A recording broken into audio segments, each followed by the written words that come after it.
Terkait bursa karbon, Pak. Ini setelah setahun diluncurkan, Pak, seperti apa progresnya ya, Pak, ya?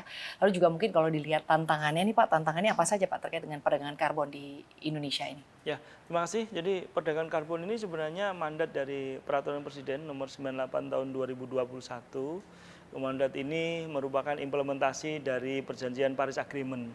Jadi Paris Agreement itu suatu protokol atau suatu kesepakatan atau konvensi internasional untuk bersama-sama mengurangi emisi gas rumah kaca dalam upaya menurunkan suhu bumi kita pada kisaran 1,5 derajat Celcius dibandingkan dalam masa industrialisasi di tahun 1800-an. Ini sebenarnya filosofinya, bukan yang lain. Sehingga semua upaya ini harus dimaksudkan secara global untuk menurunkan emisi gas rumah kaca yang secara notifikasi digambarkan dalam besaran CO2 atau karbon dioksida atau karbon dioksida ekuivalen. Namun demikian, Bu Sinta, bahwa pasar kemudian berkembang lain.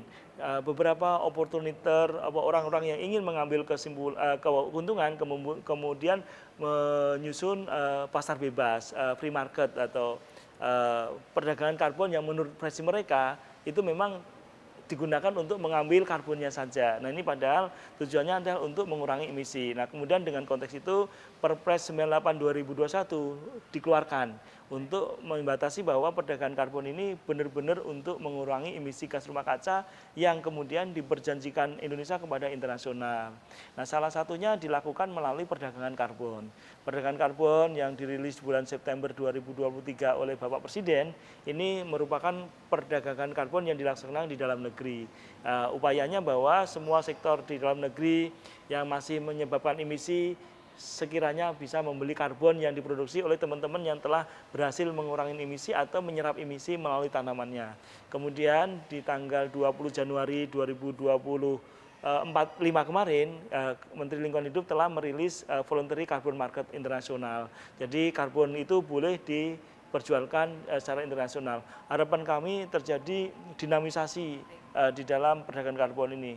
Namun yang terjadi ternyata tidak demikian.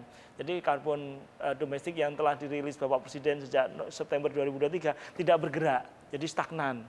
Kemudian arahan dari banyak pihak, kita harus buka karbon internasional voluntary. Kami bukalah tanggal 20 Januari 2025. Ternyata juga stagnan sampai hari ini. Ternyata bahwa tidak sederhana itu membangun perdagangan karbon bahkan internasional. Karena sudah ada pasar-pasar bebas yang telah disusun oleh para buyer yang ada di sana yang tidak kemudian di dalam kerangka Paris Agreement. Jadi hanya untuk mengkonfirmasi bahwa perusahaannya telah go green dan seterusnya. Ini yang kemudian mengganggu pasar kita. Hari ini kita masih belum membolehkan mereka masuk karena kita ingin bahwa karbon Indonesia harus mandiri, harus dilakukan di Indonesia. Kita tidak ingin kemudian karbon ini bernasib sama dengan komoditas yang lain. Ekspornya harus lewat negara tetangga, belinya harus lewat tetangga. Begitu banyak ya Pak perjalanannya. Habis semua sumber daya kita jual belinya lewat tetangga. Kita tidak ingin ini, tidak ingin. Sehingga karbon ini perdagangannya harus dilakukan di Indonesia. Kita sedang menyusun langkah itu.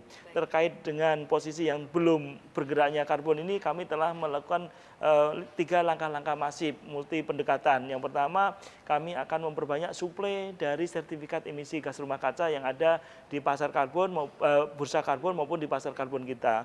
Kedua, kita akan terus melakukan diskusi dengan para potensial buyer untuk menyampaikan ini. Jadi mereka tidak harus beli di free market, tetapi belilah yang resmi di Indonesia.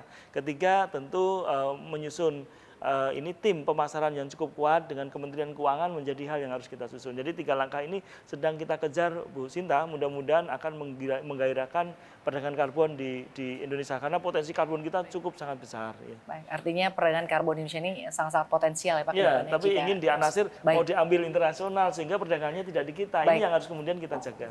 Baik, lalu selanjutnya Pak, terkait dengan seberapa penting penerapan environmental, social, and governance atau ESG Pak. Menurut Bapak sendiri, bagaimana tata kelola ESG di berbagai aspek yang diawasi begitu Pak oleh Kementerian Lingkungan Hidup sejauh ini sudah seperti apa Pak?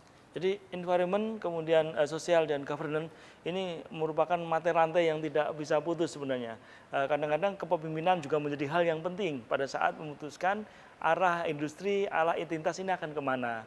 Sehingga tadi kami sudah sampaikan di muka bahwa secara environmental dan sosial kita telah melakukan penilaian berdasarkan peraturan Menteri Lingkungan Hidup dan Kehutanan dalam bentuk penilaian kinerja atau proper kami menyebutnya. Tadi kami sebutkan bahwa dari dulu cuma 100 sekian, sekarang sudah 4.400 yang mengikuti proper. Proper adalah penilaian kinerja terkait dengan environmental dan sosial.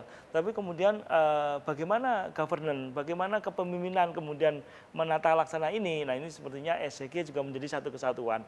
SCG ini akan melengkapi sebenarnya proper yang telah dihasilkan oleh mereka. Jadi dari penilaian yang ada dengan kepemimpinan yang benar, maka ini akan mendorong entitas ini mampu menciptakan ekonomi yang bersih, ekonomi yang kemudian berkualitas lingkungan yang cukup baik, kemudian menyeimbangkan antara ekonomi dan sektor lingkungan termasuk sosialnya.